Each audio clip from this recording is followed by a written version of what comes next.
STA ಕೆಲಸ ಕೊಡಿಸ್ತೀನಿ ಅಂತ ವಂಚಿಸಿ ಸಿಐಡಿ ಉದ್ಯೋಗಿಯಿಂದ ವಂಚನೆ ಮಾಡಲಾಗಿದೆ. ಗೋಕಾಕ್ ಮೂಲದ ಮಹಾಲಿಂಗ ಎಂಬ ರೈತರಿಗೆ ವಂಚನೆ ಮಾಡಿರುವ ಆರೋಪ ಕೇಳಿಬಂದಿದೆ. 15 ಲಕ್ಷ ಹಣ ಪಡೆದು ವಂಚನೆ ಮಾಡಿರುವ ಪ್ರಕರಣ ಸಂಬಂಧ ಈಗ ದೂರು ದಾಖಲಾಗಿದೆ. ಸಿಐಡಿಯಲ್ಲಿ ಎಸ್ಡಿಎ ಆಗಿ ಕೆಲಸ ಮಾಡ್ತಾ ಇದ್ದ ಅನಿತಾ ವಿರುದ್ಧ ದೂರು ದಾಖಲಾಗಿದೆ. ಲೋಕಸೇವಾ ಆಯೋಗದಲ್ಲಿ ನನಗೆ ಅಧಿಕಾರಿಗಳು ಪರಿಚಯ ಇದ್ದಾರೆ, ನಿಮಗೆ ಅವರ ಮೂಲಕ ಎಸ್ಡಿಎ ಕೆಲಸ ಕೊಡಿಸ್ತೀನಿ ಅಂತ ವಂಚನೆ ಮಾಡಲಾಗಿದೆ. ಗೋಕಾಕ್ ಮೂಲದ ರೈತರೊಬ್ಬರಿಗೆ ವಂಚನೆ ಮಾಡಿರುವ ಆರೋಪಿಗಳು ಅನಿತಾ ವೆಂಕಟೇಶ್ ಎಂಬವರ ವಿರುದ್ಧ ಪ್ರಕರಣ ದಾಖಲಾಗಿದೆ. ಹುದ್ದೆಯ ಲಿಸ್ಟ್ ಬಿಟ್ಟಾಗ ಅದರಲ್ಲಿ ದೂರುದಾರರ ಹೆಸರೇ ಇರಲಿಲ್ಲ. ಹಣ ವಾಪಸ್ ಕೇಳಿದ್ರೆ ವೆಂಕಟೇಶ್ ಸೇರಿ ಸಹಚರರಿಂದ ಜೀವ ಬೆದರಿಕೆ ಹಾಕಲಾಗಿದೆ. ನಕಲಿ ಚೆಕ್ ನೀಡಿ ಮೋಸ ಮಾಡಿರೋದು ಕೂಡ ಬೆಳಕಿಗೆ ಬಂದಿದೆ. ಅನಿತಾ ವಿರುದ್ಧ ಹೈಗ್ರೌಂಡ್ಸ್ ಪೊಲೀಸ್ ಠಾಣೆಯಲ್ಲಿ ಪ್ರಕರಣ ದಾಖಲಾಗಿದೆ.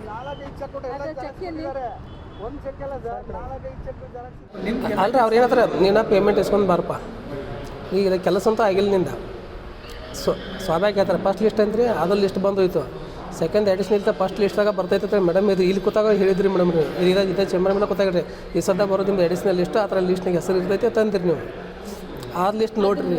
ಇಲ್ಲ ಮಾಲಿಂಗ ಅವರೇ, ನೀವು ಅವ್ರು ಮಾತಾಡ್ದಂಗೆ ಮಾತಾಡಬೇಡಿ ದಯವಿಟ್ಟು. ನೀವು ಅದೆಲ್ಲ ಮುಗ್ದಿನ ಈಗ ನೋಡಿ, ಈಗ ಮೊನ್ನೆ ಎಕ್ಸ್ಪ್ಲೇನ್ ಮಾಡ್ದಂಗೆ ಈಗ ನೆಕ್ಸ್ಟ್ ಗೌರ್ಮೆಂಟಲ್ಲೂ ಹೇಳಿದಾರಂತೆ ಅವ್ರು ಜಾಸ್ತಿ ಟೈಮ್ ತಗೊಳ್ಳಲ್ಲ. ಈಗ ಮೇ ಬಿ ನೆಕ್ಸ್ಟ್ ಮಂತ್ ಎಂಟೊಳಗೆ ಫುಲ್ ಕ್ಲಿಯರ್ ಮಾಡ್ತಾ ಇದ್ದಾರೆ ಅವರೇ. ಇಷ್ಟು 2020ವರೆಗೂ ಏನಾಗಿದೆ ಅಷ್ಟನ್ನು ಕ್ಲಿಯರ್ ಮಾಡಿ ನಮಗೆ ಇದು ಕೊಡಿ, ರಿಪೋರ್ಟ್ ಕೊಡಿ ಅಂತಿದ್ದಾರಂತೆ.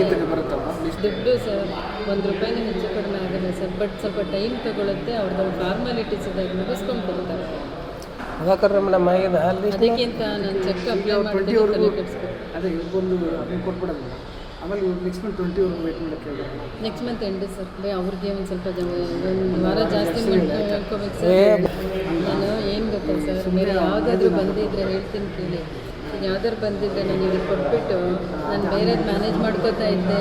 ಬಟ್ ಯಾವುದೀಗ ಇಲ್ವಲ್ಲ. ಈಗ ಯಾವುದೀಗ PWDದೊಂದು ಬರಬೇಕಿತ್ತು, ಸೆಕೆಂಡ್ ಲಿಸ್ಟ್ ಅನೌನ್ಸ್ ಆಗ್ತಿದೆ. ಬರ್ತೀನಿ ಅಂದರೂ ಬರಲಿಲ್ಲ. ಬಂದಿದ್ರೆ ನನಗಿಷ್ಟು ಟಾರ್ಚರೇ ಬೇಡ ಸರ್. ನಾನು ಹೇಳ್ತಾ ಇದ್ದೀನಲ್ಲ, ಯಾವ್ದಾದ್ರು ಬಂದಿದ್ರೆ ನಾನು ನನಗೆ ರಿಟರ್ನ್ ಮಾಡಿಬಿಟ್ಟು ಅಲ್ಲಿ ಮಾತಾಡ್ಕೊತಾ ಇದ್ದೆ.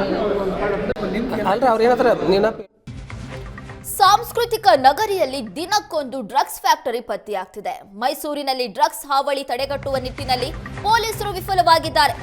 ಮೈಸೂರು ಸಿಸಿಬಿ ಪೊಲೀಸ್ ವಿಂಗ್ಗೆ ಸರ್ಕಾರ ಮೇಜರ್ ಸರ್ಜರಿ ಮಾಡಿದೆ. ಒಂದೇ ಬಾರಿಗೆ 10 ಸಿಸಿಬಿಯ ಸಿಬ್ಬಂದಿಯ ವರ್ಗಾವಣೆ ಮಾಡಿ ಆದೇಶ ಹೊರಡಿಸಲಾಗಿದೆ.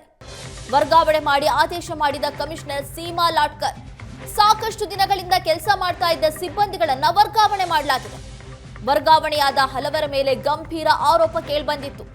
ಸಿಸಿಬಿ ವಿಂಗ್ ಮೇಲೆ ನಿರಂತರ ನಿಗಾ ವಹಿಸಿದ್ರು ಕಮಿಷನರ್ ಸೀಮಾ.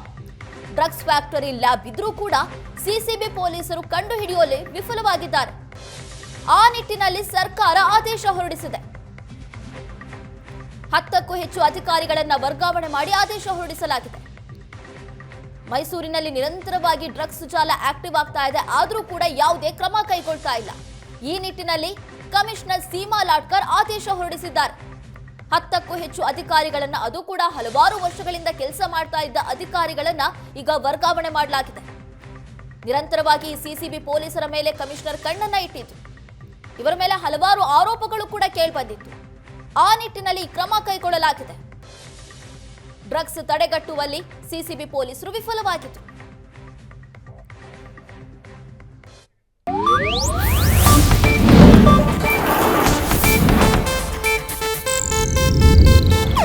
ಇದು ಏಷ್ಯಾನೆಟ್ ನ್ಯೂಸ್ ನೆಟ್ವರ್ಕ್ ಪ್ರಸ್ತುತಿ.